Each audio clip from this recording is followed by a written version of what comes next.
Hi, welcome to Sabbath School Daily, where we have been studying from this lesson right here, God's mission, my mission. This week we're studying from lesson number 5, which has the title, Excuses to Avoid Mission, and today is Final Thought Friday, where we look at the quotes mentioned in the lesson today, and we think about what we have learned throughout the study of this week's lesson. Today's lesson provides 2 quotes. The first one is pretty much a warning for those who use several excuses in order to not live out the missionary life that the Lord wants them to live.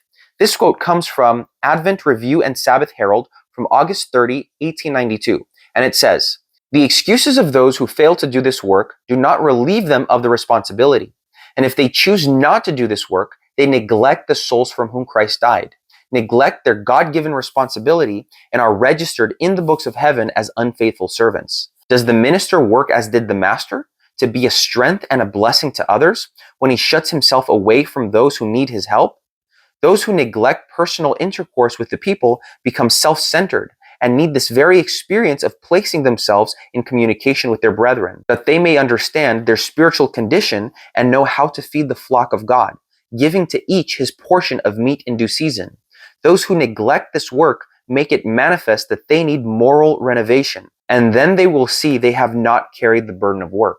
These are pretty harsh words, but nonetheless real. We cannot allow this responsibility to become an omission in our life as Christians. Every Christian is born in the kingdom of God as a missionary. And if they're not, it shows that they have not been born in the kingdom of God. I want you to think back on your own Christian walk. How long have you been going to church? How long has it been since you've been baptized? And how long has it been since you've brought someone to Jesus Christ? That you have brought hope, that you have brought freedom, that you have brought kindness to someone's life through the knowledge of Jesus Christ. Because look, if the answer for the first 2 questions has been a long time, and the answer to that third question has been a long time as well, or perhaps never, something is wrong in your walk. I'm sorry to be the one to say it, but it's true. Being a Christian means being a little Christ. It means bringing those who are out there in the dark to Him. Through kindness, through love, through patience, through forgiveness, through empathy.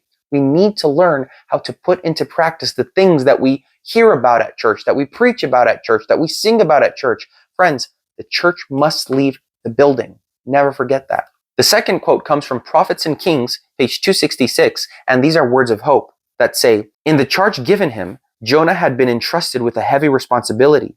Yet he who had bidden him go was able to sustain his servant and grant him success. Had the prophet obeyed unquestioningly, he would have been spared many bitter experiences and would have been blessed abundantly. Yet in the hour of Jonah's despair, the Lord did not desert him.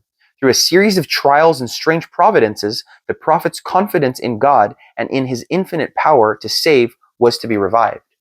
The Lord never sends you out without the ability of going out, without the ability of doing what He's commissioned you to do. Never forget that. So whatever the excuse that you have been giving, I promise you, the Lord covers that. He will not only send you, but He will empower you to do the work that He has sent you to do. Please remember to study your lesson. Catch up on the days that you skipped this week, both in the lesson and in the videos. I'm sure that will be a blessing to you.